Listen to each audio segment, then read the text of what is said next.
اس دن کچھ چہرے تر و تازہ ہوں گے، کچھ چہرے تر و تازہ ہوں گے۔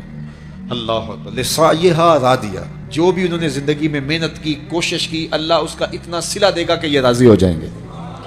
ان کے صلے میں اتنا عطا کیا جائے گا کہ وہ راضی ہوں گے کہ ہمارے رب نے ہمارا مول ڈال دیا تھا۔ لسعیھا راضیہ، وہ اپنی سعی پر، اپنی کوشش پر راضی ہوں گے۔ فی جنت عالیہ، انہیں اونچی جنتوں میں بسایا جائے گا۔ اونچی جنتوں میں 100 جنتیں ہیں، اللہ کی جنت ایک نہیں ہے، اللہ کی جنتیں بھی کئی ہیں۔ اللہ اکبر۔ فی جنت عالیہ، اللہ انہیں اونچی جنتوں میں جو ہے وہ بٹھائے گا۔ لا تسمع فیہا لاغیہ، اس میں کوئی لغو بات نہیں سننے کو ملے گی۔ فیہا عین جاریہ، اس میں جاری چشمے ہوں گے، 4 چشمے ہوں گے جنت میں۔ یہ آج کل چشموں کے کنارے یا دریاؤں اور نہروں کے کنارے آبادیاں بن رہی ہیں نا، کہ مختلف نہروں کے کنارے کا ویو ہوتا ہے تو بندہ خوش ہوتا ہے کہ چلتی نہر کا منظر ہے۔ یہ گدلا میلا کچیلا پانی، پھر بھی انسان چلتے ہوئے پانی سے لطف لیتا ہے۔ لیکن جنت کے جو چشمے ہوں گے وہ 4 چشمے قرآن نے بتائے، اور چاروں کا پانی کیسا ہوگا؟ ایک چشمہ خالص دودھ کا ہوگا، ایک چشمہ خالص شہد کا ہوگا، ایک چشمہ خالص شراب کا ہوگا، اور ایک چشمہ خالص پانی کا ہوگا۔ یہ 4 چشموں کی نہریں ہوں گی جنت میں، جو پوری جنت میں جو ہے وہ گھوم رہی ہوں گی، اور ان 4 چشموں کے کنارے پھر جنتی آباد ہوں گے۔ بلکہ حضور نے فرمایا کہ جانور بھی ہوں گے جو ان چشموں کے اندر نہا رہے ہوں گے، اور فرمایا بختی اونٹوں کی گردنوں کے برابر اتنے قد کے جانور ہوں گے۔ تو حضرت عمر نے کہا حضور پھر تو مزہ آ جائے گا، دودھ کی نہر میں بختی اونٹ کی گردن کے برابر جانور کلکاریاں مارتے ہوں گے، تو ان کو دیکھنے کا پھر سرور تو اپنا ہی ہوگا نا۔ تو کہا حضور پھر تو مزہ آ جائے گا۔ کہا عمر صرف دیکھنے کا مزہ نہیں، وہ کھانے کے لیے بھی ملیں گے، وہ بھن کے کباب بن کے تمہارے سامنے بھی ہوں گے، پھر بھی مزہ آئے گا۔ تو کیا لطف ہوگا جنت کا، یہ میرا رب بیان کر رہا ہے۔ فیہا سرر مرفوعہ، اس میں بچھے ہوئے بستر ہوں گے، لگے ہوئے پلنگ ہوں گے، اونچے پلنگ، مرفوعہ رفت والے، واکواب موضوعہ، اور رکھے ہوئے کوب، رکھے ہوئے گھڑے، اور رکھے ہوئے سلیقے سے سجائے ہوئے برتن ہوں گے۔ ونمارق مصفوفہ، اور بچھے ہوئے قالین ہوں گے۔ وزرابی مبسوسہ، اور پھیلی ہوئی چاندنیاں ہوں گی، چاندنیاں پھیلی ہوئی ہوں گی، قالین بچھے ہوئے ہوں گے، اور کوزے رکھے ہوئے ہوں گے، اونچے پلنگ لگے ہوئے ہوں گے۔ فیہا عین جاریہ، اور یہ چشموں کے کنارے منظر ہوں گے۔ جنت کا ماحول ہوگا، کوئی لغو بات سننے کو ملے گی نہیں، کوئی ہڑبونگ، کوئی ہلا گلا، کوئی ایسی بات ہوگی نہیں، اور جنت کا منظر ہوگا۔ سب سے بڑی دولت جنت میں یہ ہوگی کہ اللہ جنتیوں کو اپنا دیدار نصیب فرمائے۔ اچھا، ایک روایت میں آتا ہے اللہ جنتیوں کو بلائے گا، اور بلائے گا اردیتم، جنتیوں کیا تم راضی ہو گئے ہو؟ تو جنتی آگے سے کہے گے ما لنا اللہ نرضا، مالک ہمیں کیا ہوا کہ ہم راضی نہ ہوں، ہمیں وہ ملا جو ہمارے تصور میں بھی نہیں تھا۔ جنت وہ ہے کہ جو کسی آنکھ نے دیکھی نہیں، جو کسی کان نے سنی نہیں، اور کسی دماغ نے اس کا تصور نہیں کیا۔ آپ کوئی بھی تصور کر لیں، ایسی ہوگی، ایسی ہوگی، ایسی ہوگی۔ آپ اپنی ذہنی صلاحیتوں کو مہمیز لگائیں، اور بڑے سے بڑا جو ہے، جو دنیا کے نظارے دیکھ چکا ہے، وہ سارے نظاروں کو جمع کر کے کوئی منظر خود ساختہ بنائے، لیکن جنت اس سے بھی اچھی ہوگی۔ تو جب جنتی جنت میں جائیں گے تو ان کا تصور تک نہیں ہوگا جو انہیں وہاں ملے گا۔ تو وہ کہیں گے، اللہ فرمائے گا راضی ہو؟ تو وہ کہیں گے ما لنا اللہ نرضا، ہمیں کیا ہوا کہ ہم راضی نہ ہوں؟ دوسرے لفظوں میں یوں کہہ لیں، وہ کہیں گے اسی تے مالک گوڈے گوڈے راضی ہیں۔ اللہ فرمائے گا میں تمہاری جھولی میں ایک اور شے ڈالنے لگا ہوں، تم بالکل راضی ہو جاؤ گے۔ تو وہ کہیں گے میرے رب کو کوئی کسر ہی نہیں رہ گئی، اب اور کیا باقی رہ گیا؟ اللہ فرمائے گا میں ایک اور شے دینے لگا ہوں، وہ تمہیں ملے گی، تم بالکل راضی ہو جائیں گے۔ تو وہ جھولی پھیلا لیں گے کہ مالک تیری مرضی، ویسے کوئی کسر تو نہیں رہ گئی۔ تو اللہ تعالیٰ فرمائے گا وہ شے یہ ہے کہ میں تمہارے اوپر راضی ہو گیا ہوں، اب کبھی بھی ناراض نہیں ہوگا، اور یہ چیز جنتیوں کو نہال کر دے گی۔ تو اللہ تعالیٰ جنت کے اس نقشے کو بیان کیا جو ان لوگوں کو عطا کرے گا جن کے عقیدوں میں جمال ہے اور جن کے عمل میں حسن ہے، جو عقیدے بھی خوبصورت رکھتے ہیں، جن کے عقیدوں میں شرک نہیں ہے، جن کے عقیدوں کے اندر بے ادبیاں نہیں ہیں، جن کے عقیدوں کے اندر گستاخیاں نہیں ہیں، جن کے عقیدوں کے اندر بدعات نہیں ہیں، جن کے عقیدوں کے اندر جو ہے وہ خرابیاں نہیں ہیں، اور جن کا عمل کوتاہیوں سے پاک ہے۔ یہ وہ پاک لوگ جو ہیں اللہ تعالیٰ جل شانہ ان کو یہ نعمتیں عطا کرے گا۔ تو اللہ تعالیٰ جل شانہ ہمیں سب کو جنت کی بہاریں نصیب فرمائے۔ قرآن نے جنت مانگنے کی ترغیب دی ہے، احادیث میں جنت طلب کرنے کی ترغیب موجود ہے۔ جنت کی تحریس دلائی گئی ہے۔ قرآن مجید کے ورق ورق پہ جنت کے تذکرے پھیلے ہیں، جنت میں بہتی ہوئی نہروں کی کہانیاں بیان کی گئی، مائے معین، کوثر، سلسبیل اور جنت کی دوسری نہروں کا ذکر کیا گیا ہے، اس کے باغ اور باغوں کے گھنے سائے، درختوں کے لٹکتے ہوئے خوشے اور مزیدار پھلوں کا ذکر، حور و قصور کی کہانیاں، جنت کا خوبصورت نورانی ماحول جنت کے نقش قرآن نے بیان فرمائے ہیں۔ ورق ورق پہ جنت کی کہانیاں بیان فرمائی گئی ہیں۔ یہ اسی لیے بیان کی گئی ہیں کہ ہمارے دل میں اس کی حرص پیدا ہو، اس کی طلب جاگے، اور وہ اللہ کی رضا کا مظہر ہے۔ جنت مانگنا اللہ کی رضا مانگنا ہے۔ شریعت اسلامیہ میں جنت کی ترغیب دی گئی ہے، لیکن ہمارے بعض نعت خواں جنت کی اس طرح سے بات کرتے ہیں جس طرح کہ انہیں جنت کی چاہت ہی نہ ہو، بلکہ بعض جاہل شعراء کے شعروں میں جنت کا مذاق اڑایا گیا ہے، جبکہ اللہ نے جنت کو اہل ایمان کے لیے تیار کیا اور جنت کی کہانیاں بیان فرمائیں۔ اللہ کے محبوب علیہ السلام نے صحابہ میں بیٹھ کے جنت کی ترغیب اور تحریس دلائی، جنت کا شوق پیدا صحابہ کے دلوں میں کیا۔ اور یہاں نعت خان صاحب کہہ رہے ہیں کہ ہرے تو کیڑی جنت دا کرنا ہے تذکرہ، میاں اسی جنت کا جس جنت کا تذکرہ قرآن نے کیا ہے، اسی جنت کا جس جنت کے لیے رسول خدا صلی اللہ علیہ وآلہ وسلم نے کہا کہ جب رب سے مانگو جنت الفردوس مانگو، اسی جنت کا ذکر کر رہے ہیں میاں جس کے لیے حضور ہاتھ پھیلا کے اللہ سے جنت کی طلب کرتے تھے، اسی جنت کے لیے جس جنت کی صحابہ کو حضور نے بشارت دی ہے، ابو بکر فی الجنہ، عمر فی الجنہ، عثمان فی الجنہ، علی فی الجنہ، طلحہ فی الجنہ، زبیر فی الجنہ، عشرہ مبشرہ کو بشارتیں دی ہیں، اسی جنت کا ذکر کر رہے ہیں، اسی جنت کا شوق سینوں کے اندر پالے ہوئے ہیں۔ تو جنت اللہ کی رضا کا نام ہے۔ تو حسنات دنیا جب طلب کی جاتی ہیں تو دنیا کی نعمتیں ہیں، اور جب حسنات آخرت طلب کی جاتی ہے تو اس میں سے نمایاں چیز جنت ہے، اور جنت اہل ایمان کا ٹھکانہ ہے، اور اتنی عالی مرتبت جگہ ہے، نہ کسی آنکھ نے ایسی جگہ دیکھی، نہ کسی خیال نے ایسا کوئی نقشہ سوچا، نہ تصور میں کوئی منظر لایا جا سکتا ہے جو اللہ جنت میں نصیب فرمائے گا۔ جنت ایسا ماحول تمہیں فراہم کرے گی کہ وہاں لا یسمعون فیہا لغوا ولا تاثیما، وہاں نہ اسم گناہ کی بات آپ کو سننے کو ملے گی اور نہ ہی کوئی لغو بات آپ کو سننے کو ملے گی۔ اللہ اکبر، وہ چیزیں جو آپ سننا چاہیں گے آپ کے کانوں تک وہی چیزیں پہنچیں گی۔ تو کیسا منظر ہوگا کہ آپ کی طبیعت پر جو شاک بنے، آپ کی طبع نازک پر جو گراں ہو، وہ چیز آپ کو سننے کو بھی نہیں ملے گی۔ موت ختم ہو گئی، موت کو بھی موت آ گئی، اب ابدی زندگی ہے، اور جنتی خوش ہو جائیں گے۔ اللہ تعالیٰ انہیں فرمائے گا کہ جنتیوں راضی ہو، وہ کہیں گے ما لنا لا نرضى، ہم کیوں راضی نہیں ہوں گے، ہمیں تو وہ ملا جس کا ہم تصور بھی نہیں کر سکتے تھے۔ اللہ فرمائے گا میں تجھے کچھ اور دینے لگا ہوں جس سے تم بالکل راضی ہو جاؤ گے۔ تو وہ کہیں گے مالک تیری مرضی، ہماری جھولی طلب کی پھیلی ہے، ورنہ کوئی شے رہ تو نہیں گی جو ہمیں ملی نہ ہو۔ تو اللہ تعالیٰ فرمائے گا وہ شے یہ ہے کہ میں اعلان کر کے تمہیں بتاتا ہوں کہ میں تمہارے اوپر راضی ہو گیا ہوں، اب کبھی بھی ناراض نہیں ہوں گا۔ اور یہ چیز جنت والوں کے لیے خوشی کا باعث ہوگی کہ رب اب کبھی بھی ہم پہ ناراض نہیں ہوگا۔ اللہ اکبر۔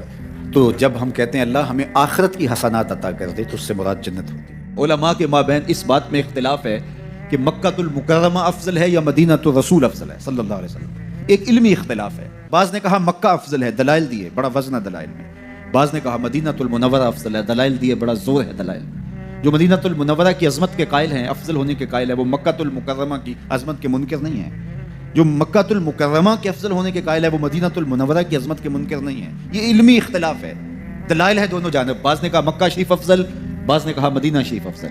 شیخ عبدالحق محدث دہلوی نے ایک تیسرا مسلک پیش کیا، وَأَنْتَ حِلٌّ بِهَذَا الْبَلَدِ سے روشنی لے کر کے۔ بعض نے کہا مکہ شریف افضل، بعض نے کہا مدینہ شریف افضل۔ شیخ فرمانے لگے جب حضور مکے میں تھے تو مکہ افضل تھا، جب مدینے آ گئے تو مدینہ افضل ہو گیا۔ جدھر جدھر سے وہ گزرتے گئے مجد و شرف بھی پیچھے پیچھے رہا۔ چند لمحوں کے لیے ٹھہرے تھے تم جس پیڑ کے نیچے، چند لمحوں کے لیے ٹھہرے تھے تم جس پیڑ کے نیچے، سنا ہے آج تک اس پیڑ کا سایہ مہکتا ہے۔ مکے میں تھے تو مکہ افضل تھا، مدینے میں تھے تو مدینہ افضل تھا۔ ایک بار وہ جدھر سے گزرے ہیں نصیر، ایک بار وہ جدھر سے گزرے ہیں نصیر، بار بار ادھر سے بہار گزری ہے۔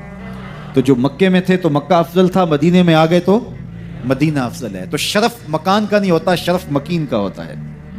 حضرت شیخ شہاب الدین سہروردی علیہ رحمہ سے کسی نے کہا کہ میں ایک مسئلہ پوچھنا ہے۔ آپ نے کہا پوچھیے۔ کہا کہ اس کائنات میں سب سے افضل جگہ کون سی ہے؟ تو شیخ نے فرمایا بیٹا وہی جگہ جہاں حضور تشریف فرما ہے۔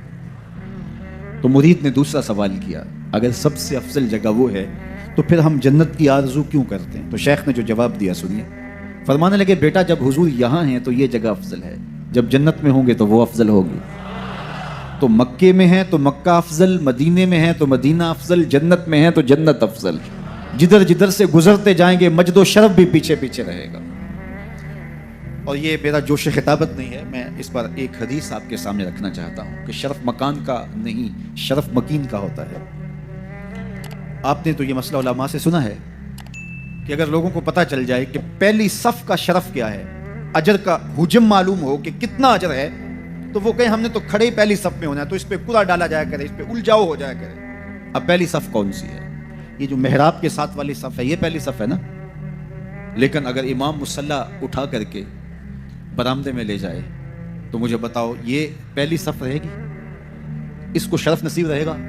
شرف برآمدے کی صف میں چلا جائے گا۔ اور امام وہاں سے بھی مصلی اٹھا کے صحت میں چلا جائے تو بتاؤ برآمدے کی صف کو صف اول کا شرف نصیب رہے گا؟ تو یار صدیاں گزرنے کے بعد میرے جیسا امام مصلی یہاں رکھے تو شرف یہاں ہو، مصلی وہاں رکھے تو شرف وہاں ہو، مصلی برآمدے میں ڈال لے تو شرف برآمدے میں ہو، مصلی چھت پہ لے جائے تو شرف چھت پہ ہو، مصلی صحن میں رکھے تو شرف صحن میں ہو۔ یہ تو 14 صدیاں گزرنے کے بعد میرے جیسا شخص مصلی بدل جائے تو شرف پیچھے پیچھے ہو۔ تو نبیوں کا امام مکے میں ہو تو شرف مکے کو ملے، مدینے میں ہو تو شرف مدینے کو ملے، جنت میں ہو تو شرف جنت کو ملے۔ جدھر جدھر سے گزرتے جائیں گے مجد و شرف بھی پیچھے پیچھے رہے گا۔ تو کہا قسم ہے مجھے اس شہر کی، یعنی شہر مکہ کی۔ اور شہر مکہ کی قسم کیوں کی گئی؟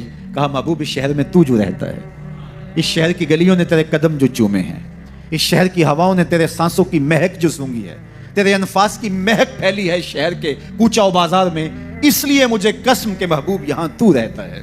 یہاں کعبہ ہے، مقام ابراہیم ہے، چاہے زمزم ہے، عزتوں کے مقام اپنی جگہ پہ معتبر، لیکن محبوب مجھے قسم اس لیے کہ یہاں تو جو رہتا ہے۔ اللہ کے محبوب علیہ الصلوۃ والسلام نے جو ہے وہ ذکر فرمایا، الا اخبرکم باہل الجنہ، میں تمہیں اہل جنت کے بارے میں خبر نہ دوں؟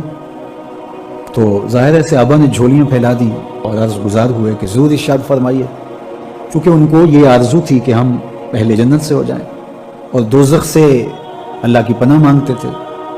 اور یہ بات ذہن میں رکھیے گا کہ دوزخ اللہ کی رضا کا مظہر ہے،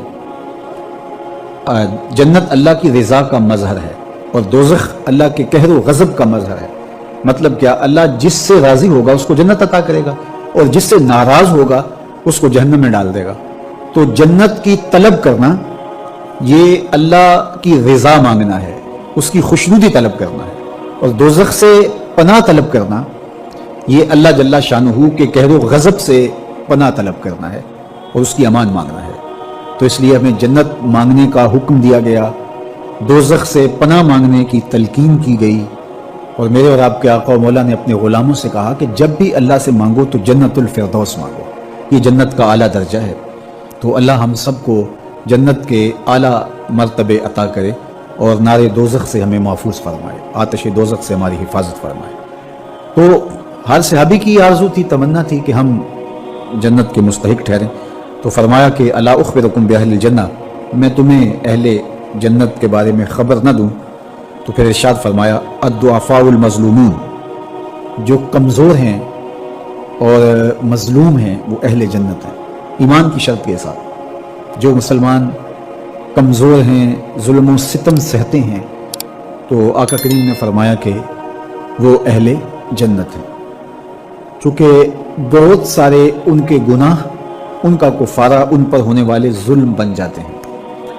تو اسی طرح مسلمان جب ظلم اور جبر سہتا ہے تو یہ اللہ جل شانہ اس کو اس کے بدلے میں، اس کے صلے میں جنت عطا کرتا ہے۔ اہل ایمان کو دنیا میں جو تکلیفیں پہنچتی ہیں تو ان تکلیفوں کے بدلے میں ان کو اجر دیا جاتا ہے، حتیٰ کہ جو اہل ایمان کے پاؤں میں کانٹا بھی چبھتا ہے اللہ اس کی بھی ان کو جزا عطا کرتا ہے۔ اور ایک حدیث پاک میں آتا ہے کہ اہل بلا کو جو قیامت کے دن اجر و صلہ عطا کیا جائے گا تو لوگ آرزو کریں گے کاش کہ ہماری کھال اور ہمارا جسم لوہے کی کینچیوں سے کاٹ دیا گیا ہوتا، تو آج جو صلہ اس کا حشر کے روز دیا جا رہا ہے۔ تو مظلوم بن جائیں، کبھی ظالم نہ بنیں، چونکہ ظلم قیامت کے اندھیروں میں سے ایک اندھیرا ہے اور مظلومیت یہ دخول جنت کا سبب اور ذریعہ ہے. تو حالات میں بعض اوقات اس طرح کی صورت بن جاتی ہے کہ یا آپ ظالم بنیں یا آپ مظلوم بنیں. تو اس وقت مظلوم بننے کو اختیار کر لیجئے گا، ظالم کبھی بھی نہ بنیے گا، کیونکہ ظالم کا ٹھکانہ آتش دوزخ ہے اور مظلوم کی جگہ اللہ کی جنت ہے. تو اللہ کے محبوب علیہ السلام نے فرمایا الضعفاء المظلومون، جو مظلوم کمزور لوگ ہیں وہ اہل جنت میں سے ہیں. اب کشمیر کے مظلوم لوگ، فلسطین کے اندر جبر کی چکی میں پسنے والے، اور شام کے مظلوم مسلمان ایک طرف تو اذیتوں میں مبتلا ہے اور دل دکھتا ہے، اور دوسری طرف وہ مبارک کے مستحق ہیں کہ انہیں اس ظلم کے صلے میں اللہ جنت کی نعمتیں عطا فرمائے گا اور اپنی کرم نوازیوں سے ان کو نوازے گا. تو میرے اور آپ کے آقا مولا نے ارشاد فرمایا کہ ایک تو ضعیف جو مظلوم ہیں، پھر ارشاد فرمایا الا انبئکم باہل النار، میں تمہیں اہل نار کے بارے میں، دوزخیوں اور جہنمیوں کے بارے میں خبر نہ دوں؟ تو پھر خود ارشاد فرمایا کل جازری، ہر شخص جو اترا کر چلتا ہے، سرکش ہے، اور عقول اور شروب لکھا اس کی شرح کے اندر، جازری کی تشریح کے اندر، ہر وقت کھاتا پیتا رہتا ہے، اس کی زندگی کا مقصد ہی جو ہے وہ نفس کی خواہشات کی تکمیل ہے، کھانا پینا اور شہوات کی تکمیل. تو وہ دنیا کے اوپر چلتا پھرتا ایک درندہ اور حیوان ہے. انسانی قدریں کیا ہے اور زندگی گزارنے کا ڈھب اور سلیقہ کیا ہونا چاہیے اس کو اس کی پرواہ نہیں، بلکہ وہ متکبر، سرکش اور ہر وقت جو ہے وہ عیش و عشرت کی زندگی بسر کرنے والا جازری. تو کہا کہ یہ اہل دوزخ سے ہے. پھر فرمایا الا اخبرکم بخیارکم، میں تمہیں خبر نہ دوں جو تم میں سب سے زیادہ بہتر ہیں؟ تو پھر جھولیاں پھیل گئیں. تو فرمایا کہ بخیارکم محاسنکم اخلاقا، فرمایا کہ تم میں سے سب سے اچھے وہ ہیں کہ جو اچھے اخلاق کے حامل ہیں، جن کا خلق اچھا ہے، جن کے رویے خوبصورت ہیں، لوگوں سے جو اچھے انداز سے بات کرتے ہیں، اچھے انداز سے پیش آتے ہیں، اور ان کا طرز زندگی خوبصورت ہے. تو اچھے اخلاق کا حامل ہونا یہ اچھے ہونے کا ثبوت اور دلیل ہے. اور پھر آقا کریم علیہ السلام نے فرمایا الا انبئکم بشرارکم، میں تم میں سے جو شریر ترین لوگ ہیں ان کی خبر دوں. السرسارون، المتشدقون، المتفہقون، تین چیزیں حضور نے ارشاد فرمائی، سرسارون اور متشدقون. سرسارون ان کو کہتے ہیں کہ جو اپنی گفتگو کو کسی مجلس میں جب جائیں تو اس قدر وہ مجلس میں گفتگو کرنے لگ جاتے ہیں کہ کسی اور کو موقع ہی نہیں دیتے، اور یہ وجہ تکبر ہوتا ہے. کچھ لوگ تو ایسے ہوتے ہیں کہ بیچارے اپنی بات پوری کرنا چاہیں تو ان کی بات پوری ہو نہیں پاتی، ان سے بات سمیٹی نہیں جاتی، یہ ایک ان کی کمزوری ہوتی ہے. لیکن کچھ لوگ کبھی ادھر کی کبھی ادھر کی، کسی اور کو بولنے کا موقع ہی نہیں دیتے، تو وہ ہمیشہ بولتے رہتے ہیں، اور یہ تکبر کی وجہ سے جس طرح اپنے آپ کو عقل کل سمجھتے ہیں، اور ایسے لوگ آپ معاشرے میں دیکھتے ہیں. علماء نے کہا کہ اس سے وہ لوگ خارج ہیں کہ جن کو خاص طور پہ مدعو کیا گیا ہو کسی موضوع پہ بات کرنے کے لیے، اور سارے لوگ خاموش بیٹھ کے سنیں اور وہ بات کریں.